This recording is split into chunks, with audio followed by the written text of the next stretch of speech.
Welcome to Uranus is Blue. You are listening at locallivehouston.com/pop radio. Please visit the Facebook page at Uranus is Blue to be a part of the conversation. What kind of response are you getting? Right. So I think the main response, like when the first year I started Sister Cinema, everybody's like, so what are you going to show? Because there was just like a lack of awareness that there were movies focused around queer color. I think people could name like one or two. I'm like, and actually when I started Sister Cinema, I didn't know what I was going to show. I was like, I think I can show all the episodes of the L Word. I was like, I think that counts. But I didn't have to do that. I was able to find stuff that I didn't know existed when I started Sister Cinema. So that was really exciting. When I tell my friends about it, especially the non-queer women of color friends, the first thing they say is like, oh, you need a larger target market, right? Like, there's not enough. Like there's not enough. Right. They don't exist. Right. And right now I feel like Sister Cinema is it's not making tons of money, but it is at least breaking even. And I feel like we haven't really penetrated the queer and color market. So how long have you been doing it? It's like 2 years and 3 months, so not that long. That's not long at all. And then we really started just in Seattle, right? So in terms of like the other cities, most of the cities are like less than 6 months old. And the oldest is Cleveland, which will be a year in June. So they have yet to like build mindshare amongst queer and color, and then the website just started like a little over a month and a half ago. Wow. So we haven't really penetrated the market. So I definitely feel like once we've penetrated the market, like it can be profitable. And right now, Sister Cinema breaks even, right? Which is good because, we're not that old yet. Yeah. So I definitely think that there's enough of us and we're engaged enough. And so when I was like, is there enough to really support the model? I was like, Black Lesbians United has like 40,000 Facebook fans, and that's just like Black lesbians. So I was like, I performed at Blue last year, right. So that's it's all connected. It's all connected. Yeah.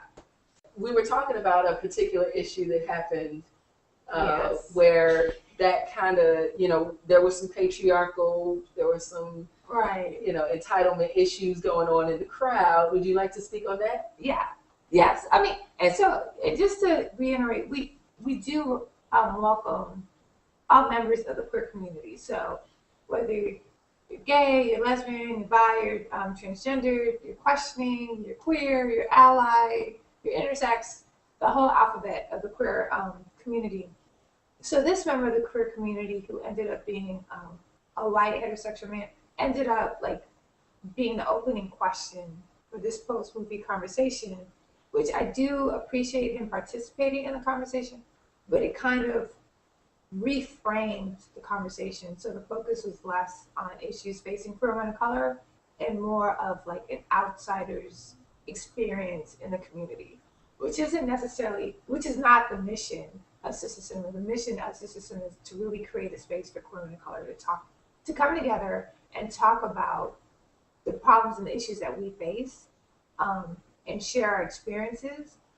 And we open it to the rest of the queer community so they can have that exposure and deepen their understanding and their awareness of those issues, and ask questions about our experiences as they see fit, and not necessarily reframe the conversation. So it's just something to keep in mind of as you come to the Sister Cinema, and something that I'm aware of too. So if we're doing when we do the Sister Cinema, for example, about trans gender identity, I won't lead that discussion.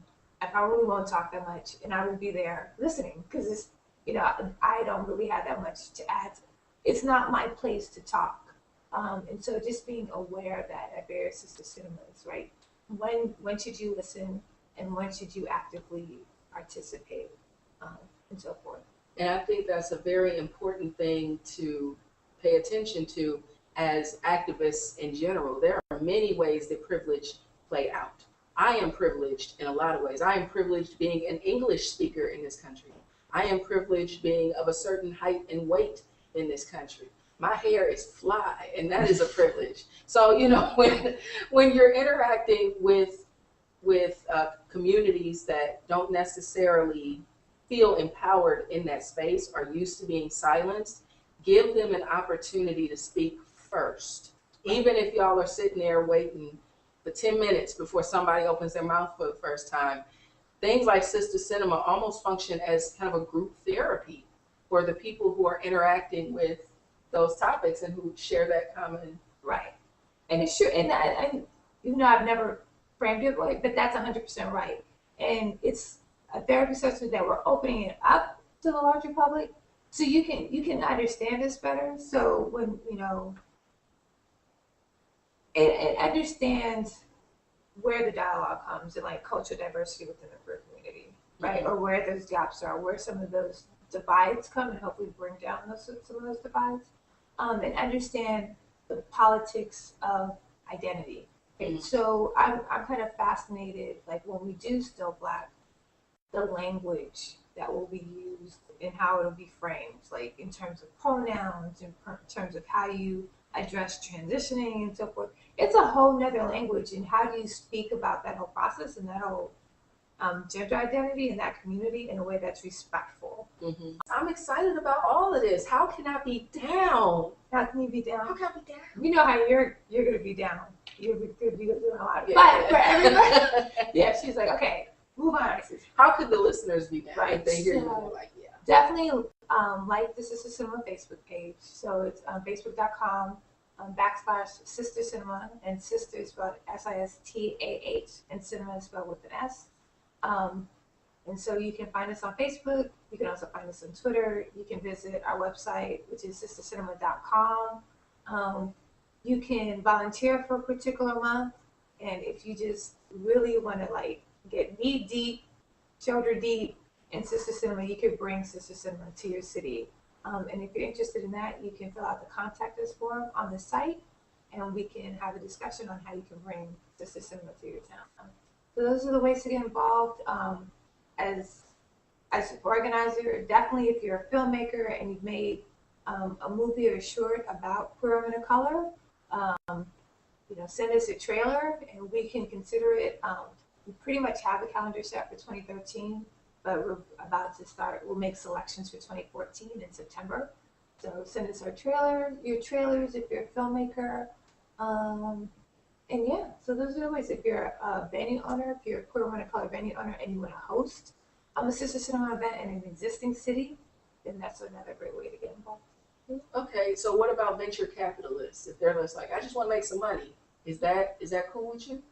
Or do you kind of have to also have the mission, or?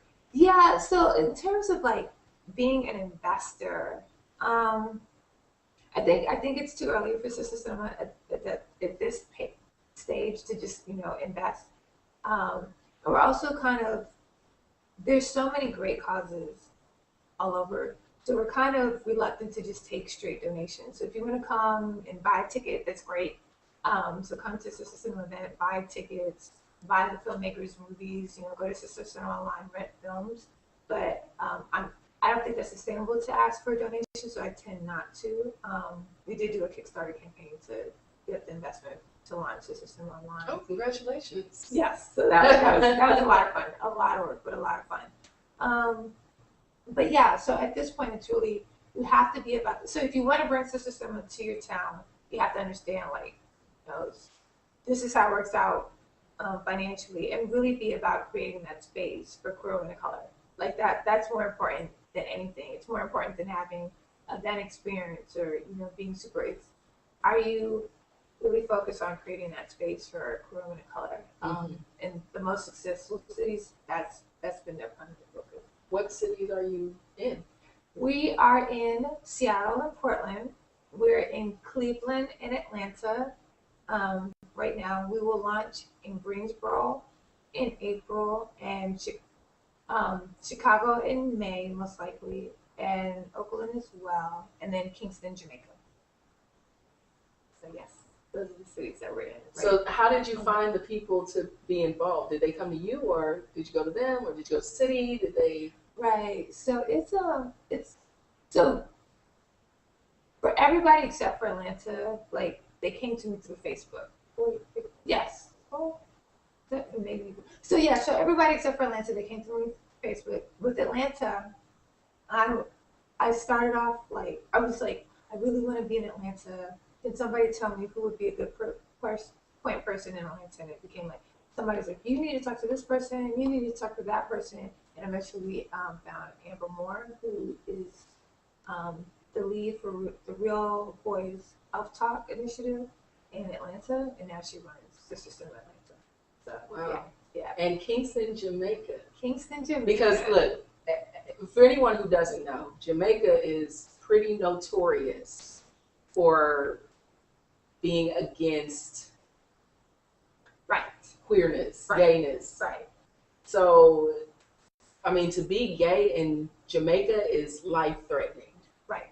Right? To be gay in Portland, you know, it's not that big a deal. Right. It can be an inconvenience, but generally not even really. Right, that's true. You know, there are different cities that have, you know, the populations are more tolerant, but in places like Jamaica, people are very vicious. Right. So to be a proctor of a film, Sister Cinema in Jamaica, like, these people are serious. It's bold and it's brave. So when they reached out to me, I was like, oh my God, like, it's one thing to be out in a country like Jamaica. Like, I'm going to be out, I'm going to love women and so forth. And it's a totally different thing to decide. I'm going to be active and I'm going to be engaged and I'm going to be a leader in the queer community, and I'm going to bring queer women of color together. So when they emailed me, they're like, can we do a Sister Cinema in Kingston? I was like, yes. Like, whatever, you know, we need to do. And they actually had already started the Soul Collective, where they bring like different art events, you know, to a portion of their home space and like allow queer women of color together. They've done a Skype call with Stacey and Chin. Again, the website is www.sistercinema.com. That's SISTAH Cinema SINEMA.com. And that'll connect you to our Facebook page, our Twitter page, how to email us, and all that good stuff. Our next screening will be in April, which in several cities we'll be screening Love and Cigarettes by Tiana McCloudin. It's a beautiful short that really focuses on the importance of getting tested for HIV and other STIs.